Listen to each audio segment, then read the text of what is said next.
I have never seen a grotesque overcharge and abuse of authority ever in my 45 years on the planet like I've seen from this failed human being, Paul Howard, this district attorney. He charged one of the officers involved in the shooting of Mr. Brooks with murder. This is insane.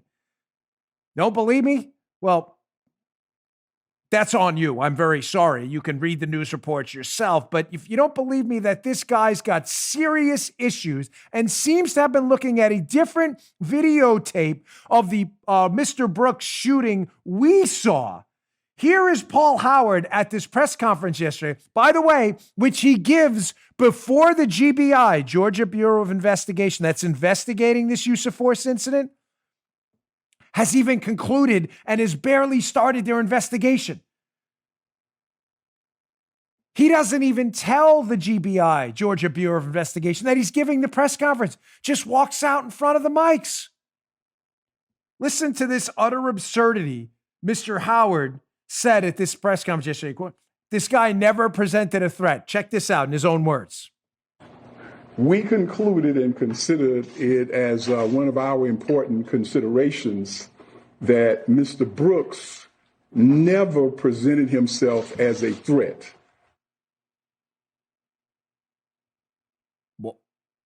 What? Did this gentleman even see the video? I'm genuinely curious. So just to be clear, never presented a threat, dreaded air quotes, means violently resisting arrest, punching a police officer, throwing one of them on the ground, stealing their taser, fleeing, and as you're fleeing, turning to discharge the taser at close range in the face of a police officer in hot pursuit. Never presented a threat. I listen to me. I'm not even messing with you anymore. To the liberals who listen to my show, now that we're on terrestrial radio as well, if you're turning on the radio and hearing me for the first time, this is the Dan Bongino Show. Welcome to those terrestrial listeners. If you really believe that a man who is now violently assaulted two police officers, stolen their taser and discharged it at close range is not a threat, I'm not kidding. Please seek professional help. You are a nutbag. You are insane.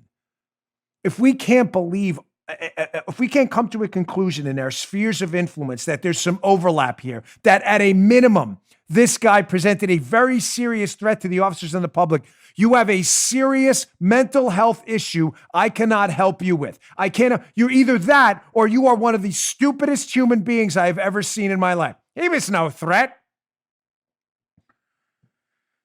Now, Mr. Howard has his own issues. Yeah, the district attorney, which might explain why he made this outrageous decision to charge these officers and charge them at all. Forget about with murder, which is what he charged them with. One of them. Let's look at this law.com article. Oh, that's not fair. He's a district attorney. Really? It's not fair? So it's fair to overcharge an officer and put him in jail for a legal use of force, subjecting him to the death penalty, the officer. But it's not fair to scrutinize why you may have made that decision? No, not on this show. We're doing the truth here. Here's a law.com article. Fascinating. As Fulton DA race heads to runoff, this is the county where Paul Howard is the district attorney, candidates spar on corruption claims and police prosecutions. Wow, interesting. From the law.com piece. This is about the same guy who just charged these police officers, one of them with murder. Paul Howard's campaign has also been challenged by accusations of sexual harassment and retaliation raised by two women who worked in his office. Gee, that might explain why he's having re-election problems. Claims he has denied. He's also under investigation by the State Ethics Commission over alleged campaign financial disclosure law violations. Interesting. He's running for re-election. He's in the middle of a heated runoff. He barely got, 41% of the vote. Didn't even crack 45% of the vote. He's the incumbent. He's got these sexual harassment charges levied against him. He's got campaign financial disclosure ethics violations levied against him, but we're not supposed to take any of this into account as he ignores the investigation going on into the incident, does a press conference, and outrageously charges these law enforcement officers, one of them with murder for illegal use of force. No, he's totally off limits. Not on this show. No thanks. Hard pass. Yeah, it gets worse with Howard, believe it or not. A total disgrace to every district attorney across the country. What happened yesterday was an abomination. It was pure and simple mob rule. They just needed someone charged with something to appease them, so they just did it. They just made it up. Never presented a threat. Are you really that stupid? Here's another article from the Atlanta Journal-Constitution, whatever it may be, about Mr. Howard. Yeah, it's kind of puzzling. This guy seems to find himself in a lot of trouble. GBI, Georgia Bureau of Investigation, opens a probe of Fulton DA Paul Howard over use of nonprofit funds. Gosh, Bill Rankin, AJC, that seems like a lot of trouble for Howard. Sounds like a politically motivated decision to me, doesn't it? Now, he charged this guy with murder. Now, I'm just checking here, but if you wanted to murder someone and you were a police officer, I don't know, maybe you're a sociopath. You just decide you want to go out tonight and kill somebody because you're insane.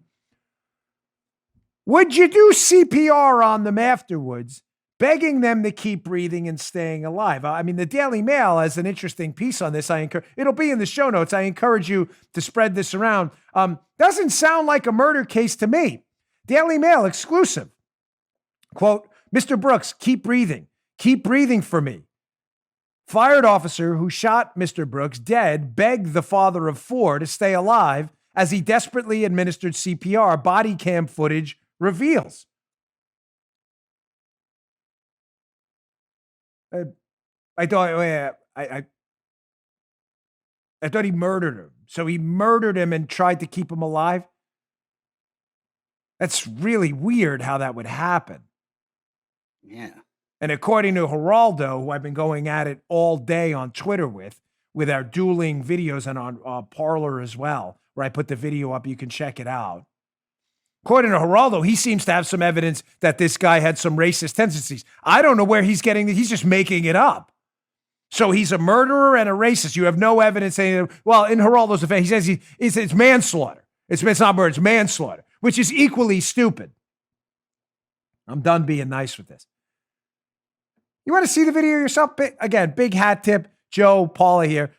This is the actual body cam video. Listen closely. For you audio listeners, you're actually better off here than the video people because the video is a little distracting, even though Joe cleaned it up a lot. He had to turn it upside down because when the officer's doing CPR, it's at a weird angle, the camera. Joe flipped it over, so we did some edits. But you audio listeners at advantage, I want you to listen to the officer who just engaged in use of force with Mr. Brooks here and had a fire on him. I want you to listen to the officer begging this guy to stay alive. Does this sound like a murder to you? Check this out. Mr. Brooks, keep breathing. Mr. Brooks, keep breathing for me. Does that sound like a murder to you? Or does this sound like a district attorney desperate to keep his job, who's forfeited any semblance of morals or ethics, has thrown his morals and ethics and his spine in the garbage, and is abusing the powers of his office to charge someone with a crime they unquestionably did not commit? By the way, the penalty of which can be the death penalty. You just heard Dan Bongino.